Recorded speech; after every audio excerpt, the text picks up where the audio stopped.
ಇಷ್ಟ ಆಯ್ತಂತಲ್ಲ ನೀವು ಕಾಶ್ಮೀರ? ಹ್ಞೂ ಅದು ಆ್ಯಕ್ಚುಲಿ ಈ ಮಗಂದು ಸೆಕೆಂಡ್ ಪಿ ಯು ಸಿ ಆಯ್ತಲ್ಲ, ಈಗ ಸ್ವಲ್ಪ ಗ್ಯಾಪ್ ಇರುತ್ತಲ್ಲ ನೆಕ್ಸ್ಟ್ ಗ್ರ್ಯಾಜುಯೇಷನಿಗೆ ಇದು ಕಳಿಸ್ಲಿಕ್ಕೆ. ವೆಕೇಷನಿಗೆ ಹೋಗಬೇಕು ಅಂತ ಇದ್ದಿದ್ದು ಹೌದು. ನಾನೇನು ಹೇಳಿದೆ, ನನ್ನ ಮಗನಿಗೆ ಏನು ಹೇಳಿದೆ, ಕನ್ಯಾಕುಮಾರಿ ಹೋಗೋಣ, ರಾಮೇಶ್ವರಂ ತನಕ ನೋಡ್ಕೊಂಡು ಬರೋಣ, ಅಲ್ಲಿಗೆ ಹೋಗೋಣ ಅಂತ. ಇವರಿಗೆ ಅದೆಂಥ ಸೌತ್ ಇಂಡಿಯಾ ಎಲ್ಲ ನೋಡಾಗಿದೆ, ಒಂದೇ ಥರ ಎಲ್ಲ ಬೀಚು ಇದೆಲ್ಲ. ಹೋ ರಾಜಸ್ಥಾನಿಗೆ ಹೋಗೋಣ ಅಂತ. ಆದರೆ ರಾಜಸ್ಥಾನಿಗೆ ಹೋಗೋಕ್ಕೆ ಇದು ಸೀಸನ್ ಅಲ್ಲ, ಹೋದರೆ ಸೆಪ್ಟೆಂಬರಲ್ಲಿ ಹೋಗಬೇಕು. ಅವಾಗ ಹೋಗೋದು ಅಂತ ಒಂದು ಸತಿ ಇದು ಚೇಂಜ್ ಆಯಿತು. ಅಷ್ಟೊತ್ತಿಗೆ ನಮ್ಮನೆಯವ್ರ ಫ್ರೆಂಡವರು ಕಾಶ್ಮೀರಿಗೆ ಹೊರಟರು, ಅವ್ರದ್ದು 3 ಫ್ಯಾಮಿಲಿ. ಸೊ ಅವ್ರು ಹೊರಟ್ರಲ್ಲ, ಅವಾಗ ಇವ್ರಿಗೆ ಇನ್ನೂ ಇದಾಯಿತು, ಹೋದರೆ ಕಾಶ್ಮೀರಿಗೆ ಹೋಗಬೇಕು. ಆಮೇಲೆ ಇದುವರೆಗೂ ನಾವು ಫ್ಲೈಟಲ್ಲಿ ಹತ್ತೇ ಇರಲಿಲ್ಲ, ಇದು ಫಸ್ಟ್ ಟೈಮ್ ನಾವು ಫ್ಲೈಟಲ್ಲಿ ಹೋಗಿದ್ದು. ಅದು ಒಂದಿತ್ತು, ನಾನು ಫ್ಲೈಟಲ್ಲಿ ಹೋಗಬೇಕು, ಕಾಶ್ಮೀರ ಅಂದರೆ ಜನ್ನತ್ ಅಂತ ಹೇಳ್ತಾರಲ್ಲ, ಸ್ವರ್ಗ, ಅದನ್ನ ನೋಡ್ಬೇಕು. ಯಾಕಂದರೆ ಅಲ್ಲಿ ಇದನ್ನು ನಾವು ಎಲ್ಲೂ ನೋಡೋಕ್ಕೆ ಸಿಗಲ್ಲ. ಹೋದರೆ ಕಾಶ್ಮೀರಿಗೆ ಹೋಗಬೇಕು ಅಂತ ಅವ್ರದ್ದೇ ಡ್ರೀಮ್ ಇದ್ದಿದ್ದು. ಹಠ ಮಾಡಿ ಬುಕ್ ಮಾಡಿದ್ದು ಟಿಕೆಟ್ಸ್ನ. ನಾನು ಹೇಳಿದೆ ಸೌತ್ ಇಂಡಿಯಾ ಹೋಗೋಣ ಅಂತ, ಇಲ್ಲ ಕಾಶ್ಮೀರ ಹೋಗೋಣ. ಆಮೇಲೆ ವಯಸ್ಸಾದ್ಮೇಲೆ ನಮಗೆ ಆ ಚಳಿ ತಡಿಯೋಕ್ಕಾಗದೆ ಅಥವಾ ಉಪ್ಸ ಗಿಪ್ಸ ಎಲ್ಲ ಬಂದುಬಿಟ್ರೆ ಮತ್ತೆ ಹೋಗೋಕ್ಕಾಗಲ್ಲ ಅಂತ ಹೇಳಿ ಈಗಲೇ ಹೋಗಬೇಕು. ಇಲ್ಲ, ಆ್ಯಕ್ಚುಲಿ ಅಲ್ಲಿ ಉಪಯೋಗಿಸೋ ವಿಂಟರ್ ವೇರ್ಸು ಥರ್ಮಲ್ ಇದೆಲ್ಲ ನಾವಿಲ್ಲಿ ಅದನ್ನು ನೋಡೋಕ್ಕೂ ಸಾಧ್ಯ ಇಲ್ಲ. ಅಂದರೆ ನಮಗೆ ಸುಮಾರು ದುಡ್ಡು ಅದಕ್ಕೆ ಖರ್ಚಾಗಿದೆ 3 ಜನಕ್ಕೆ. ಅಂದರೆ ನಂದು ಒಂದು winter wear, thermal wear, gloves, ಟೊಪ್ಪಿ, ಸಾಕ್ಸು, ಅದು ಇದು ಅಂತ ಸುಮಾರು ದುಡ್ಡು ಅದಕ್ಕೆ ಖರ್ಚಾಗಿದೆ. ನಾವು ದಾರಿಯಲ್ಲಿ 3 ದಿನ ತುಂಬ ಎಂಜಾಯ್ ಮಾಡಿದ್ವಲ್ಲ, ಆವಾಗ ನಾವೇನು ಮಾತಾಡಿದ್ವಿ, ನನ್ನ ಅಣ್ಣನೂ ತುಂಬ ಟೂರೆಲ್ಲ ಮಾಡ್ತಾನೆ, ಅಂದರೆ ಈ ಥರ ಹೊರಗಡೆ ಹೋಗೋದು. ಆಮೇಲೆ ಇನ್ನೊಬ್ಬರು ನಮ್ಮನೆಯವ್ರ ಕಸಿನ್ ಕೂಡ ನೆಕ್ಸ್ಟ್ ಮಂತ್ ಮೇಯಲ್ಲಿ ಅವ್ರದ್ದು ಟಿಕೆಟ್ಸ್ ಬುಕ್ ಆಗಿತ್ತು ಹೋಗೋಕ್ಕೆ. ಅದಕ್ಕೆ ನಾವೇನು ಅಂದ್ಕೊಂಡು, ಅವ್ರಿಗೆ ಹೇಳೋಣ, ನೀವೆಲ್ಲ ಯಾವುದು ಥರ್ಮಲ್ ವೇರು ಜಾಕೆಟ್ಸ್ ಎಲ್ಲ ನೀವು ತೊಗೋಬೇಡಿ, ನಮ್ಮದೇ ಕೊಡ್ತೀವಿ, ವಾಶ್ ಮಾಡಿ ನೀವು ಯೂಸ್ ಮಾಡಿ, ಸುಮ್ಮನೆ ವೇಸ್ಟ್ ಆಮೇಲೆ ಬಂದಮೇಲೆ, ಹೀಗೆ ಮಾಡೋಣ ಅಂತ ನಾವು ಅಂದ್ಕೊಂಡಿದ್ವಿ. ಇನ್ನು ನಾನು ಯಾರಿಗೂ ಕಾಶ್ಮೀರಿಗೆ ಹೋಗಿ ಅದು ಎಷ್ಟಾದ್ರೂ ಸೇಫ್ಟಿ ಆಗಲಿ, ನಾನು ಕಾಶ್ಮೀರಿಗೆ ಹೋಗಿ ಅಂತ ನಾನಂತೂ ಯಾರಿಗೂ ಹೇಳಲ್ಲ. ಮಗ ಏನಂತ ಮೇಡಮ್ ಇದೆಲ್ಲ ನೋಡಿ ಡಿಸ್ಕಸ್ ಮಾಡಿದ್ ನನ್ನ ಜೊತೆ, ಇದೆಲ್ಲ ನೋಡಿದ ಮೇಲೆ ಆತನಿಗೆ ಹಿಂಗಾಗಿರ್ಬೇಡ, ಅಂದರೆ ಮುಂದೆ ಈ ಥರ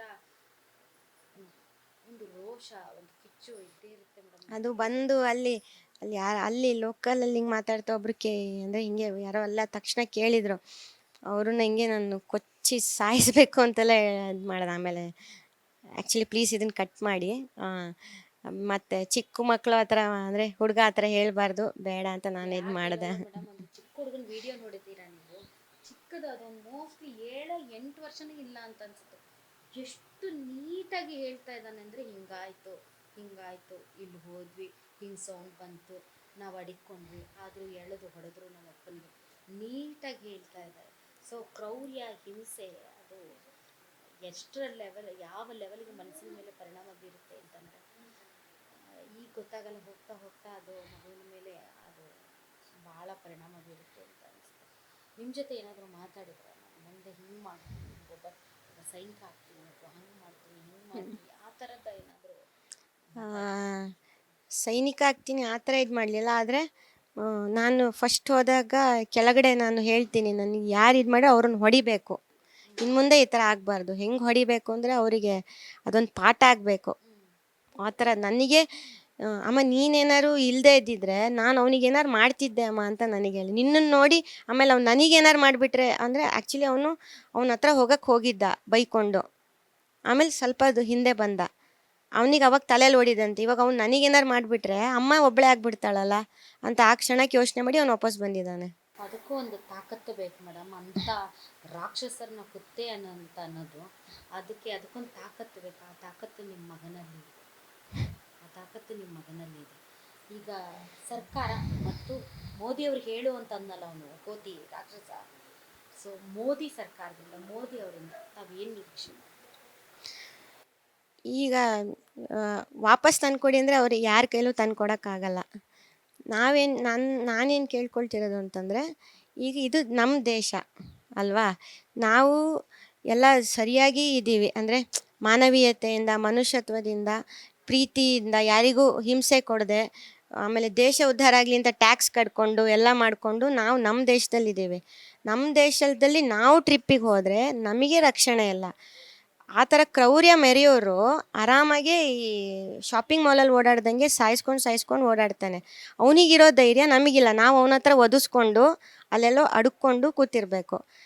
ಇವರು ಯಾವ ಥರ ಆ್ಯಕ್ಷನ್ ತೊಗೊಳ್ಬೇಕು ಅಂತಂದರೆ, ಅದು ಏನು ತೊಗೊಳ್ತಾರೋ ನನಗೆ ಗೊತ್ತಿಲ್ಲ. ಯಾವ ಥರ ಆ್ಯಕ್ಷನ್ ತೊಗೊಳ್ಬೇಕು ಅಂದರೆ, ಮುಂದೆ ಅವರು ಭಾರತೀಯರ ಮೇಲೆ ಏನಾದ್ರು ಈ ಥರ ಅಟ್ಲೀಸ್ಟ್ ಪ್ಲ್ಯಾನ್ ಮಾಡ್ಬೇಕಾದ್ರೆ ಅವರಿಗೆ ಇಲ್ಲಿ ನೀರು ಇಳಿಬೇಕು, ಬೆವರು, ಇಲ್ಲ ಮೈ ನಡುಗಬೇಕು.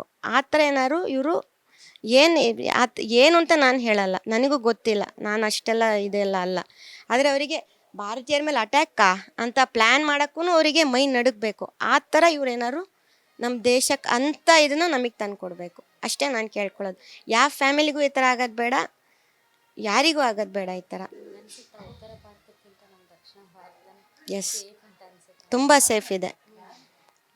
ನಾನು ನಮ್ಮನೆಯವ್ರ ಹತ್ರ ಅವ್ರ ಹತ್ರ ಈಗಲೂ ಫ್ಯೂನರಲಲ್ಲೂ ಅಂದೆ, ಹಠ ಮಾಡಿ ಕರ್ಕೊಂಡು ಹೋದ್ರಲ್ಲ ಇದಕ್ಕೆ. ಸುಮ್ಮನೆ ಕನ್ಯಾಕುಮಾರಿಗೆ ಹೋಗಿದ್ರೆ ಚೆನ್ನೈ ಎಲ್ಲ ನೋಡ್ಕೊಂಡು ಬರ್ಬೋದಿತ್ತು, ರಾಜಸ್ಥಾನಿಗೆ ಸೆಪ್ಟೆಂಬರಲ್ಲೂ ಹೋಗ್ಬೋದಿತ್ತು ಅಂತ ಅದನ್ನೇ ಬೈತಾ ಇದ್ದೆ ಅವರಿಗೆ. ನನ್ನ ಮಾತು ಕೇಳಲೇ ಇಲ್ಲ, ಯಾವಾಗಲೂ ಹಿಂಗೆ ಮಾಡ್ತೀರಾ, ನಾನು ಹೇಳಿದ್ದಕ್ಕೆ ಉಲ್ಟಾನೇ ಮಾಡ್ತೀರಾ ಅಂತ. ಕೊನೆಯದಾಗ ಒಂದು ಮುತ್ತು ಕೊಟ್ರಿ ಅವ್ರಿಗೆ ಏನಂತ ಹೇಳ್ಕೊಟ್ರಿ?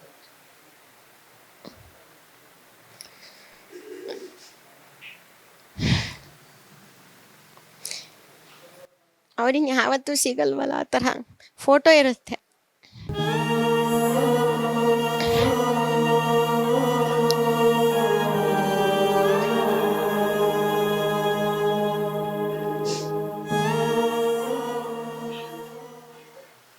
ನೀವು ಬಂದಮೇಲೆ ಮೇಡಮ್ ಅಲ್ಲಿ ಕಾಶ್ಮೀರ ಜನ ನೀವೆಷ್ಟು ರೋಧಿಸ್ತಾ ಇದ್ದೀರೋ ಅಷ್ಟೇ ರೋಧಿಸ್ತಾ ಇದ್ದಾರೆ. ಯಾಕಂದರೆ ಅವ್ರ ಜೀವನ ಕಿತ್ಕೊಂಡ್ಬಿಡ್ತು ಈ ಘಟನೆ, ಅವರ ಊಟ ಕಿತ್ಕೊಂಡ್ಬಿಡ್ತು.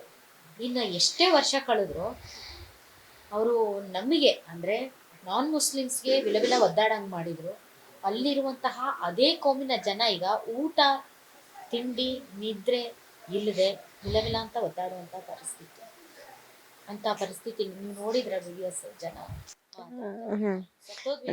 ಅಂದರೆ ಜನ ಮಾತಾಡೋದನ್ನ ನೋಡಿಲ್ಲ. ಅದೇ ಒಟ್ಟು ನಮ್ಗೆ ಯಾರು ಬರಲ್ಲ ಇನ್ಮೇಲೆ, ನಮಗೆ 5 ತಿಂಗಳು ನಮ್ಗೆ ಹಬ್ಬ. ಯಾಕಂದ್ರೆ ಪ್ರವಾಸಿಗರು ಬಂದು ಕೊಡೋ ದುಡ್ಡಲ್ಲಿ ನಮ್ಮ ಮನೆ ಒಲೆ ಉರಿತಾ ಇತ್ತು, ನಮ್ಗೆ ತಿನ್ನಕ್ಕೆ ಆಹಾರ ಸಿಗ್ತಾ ಇತ್ತು.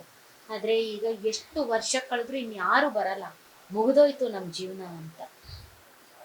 ಬಟ್ ಹಂಗೆ ಆಗುತ್ತಲ್ಲ ಮೇಡಮ್, ಯಾರು ಕೂಡ ಕಾಶ್ಮೀರಕ್ಕೆ ಹೋಗ್ಬೇಕು ಅಂತ ಯಾರು ಧೈರ್ಯ ಮಾಡಿ. ನಾನು ಈಗ ಯಾರು ಹೋಗ್ತೀನಿ ಅಂದರೆ ಅವ್ರಿಗೊಂದು ಹೋಗ್ಲೇಬೇಕು ಅಂತ ಹಠ ಮಾಡಿದೆ, ಅವ್ರಿಗೊಂದು ಬಾರಿಸ್ತೀನಿ ನಾನು. ಅಷ್ಟು ಅವ್ರಿಗೆ ಹುಚ್ಚಿದ್ರೆ ಬೇಕಾದ್ರೆ ಹೋಗ್ಲಿ. ಈಗ ಮೇಡಮ್ ಇದು ಇಡೀ ಘಟನೆನ ಈಗ ನಿಮ್ಮ ವಿಡಿಯೋಗಳನ್ನು ಹಾಕ್ತಾ, ವಿಷಯದ ವಿಡಿಯೋಗಳನ್ನು ಹಾಕ್ತಾ ನೋಡಿ ಹಿಂದೂಗಳಿಗೆ ಯಾವ ಥರ ಪರಿಸ್ಥಿತಿ ಬಂದ್ಬಿಟ್ಟಿದೆ. ಮುಸಲ್ಮಾನರು ಅಷ್ಟೇ ಈ ದೇಶದಲ್ಲಿ ಸೇಫ್ ಆಗಿದ್ದಾರೆ. ಹಿಂದೂ ಮುಸಲ್ಮಾನರ ನಡುವಿನ ಕೋಮು ಸೌಹಾರ್ದತೆ ಅದನ್ನು ಕದಡುವ ಅಥವಾ ಇದೊಂದು ಪೊಲಿಟಿಕ್ಸ್ ಆಗ್ತಾ ಇದೆ ಮೇಡಮ್. ಅದು ನಿಮಗೆ ಕೇಳೋ ಪ್ರಶ್ನೆ ಅಲ್ಲ. ಆದರೆ ನೀವು ಹೇಳೋದು ನಮಗೆ ಸಹಾಯ ಮಾಡಿದವರು ಅಲ್ಲಿನ ಜನ, ನಮಗೆ ಸಹಾಯ ಮಾಡಿಲ್ಲ ಕಲ್ಪಿಸಿದವರು ಅಲ್ಲಿಯ ಜನ ಎಲ್ಲರೂ ಮುಸ್ಲಿಮ್ಸೇನೆ. ಒಂದೇ ಒಂದು ಹಿಂದೂನು ನಮಗಲ್ಲಿ ಸಿಗಲಿಲ್ಲ, ಎಲ್ಲರೂ ಮುಸ್ಲಿಮ್ಸೇ.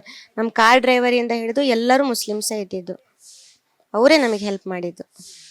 ಸೊ ಈ ಹಿಂದೂ ಮುಸ್ಲಿಂ ಫೈಟ್ ಥರ ಈ ಇಡೀ ಘಟನೆ ನಡೀತಾ ಇದೆಯಲ್ಲ, ಅದೇ ಇದನ್ನ ಯಾರು ಮಾಡ್ತಿದ್ದಾರೆ ಅಂತ ಗೊತ್ತಿಲ್ಲ.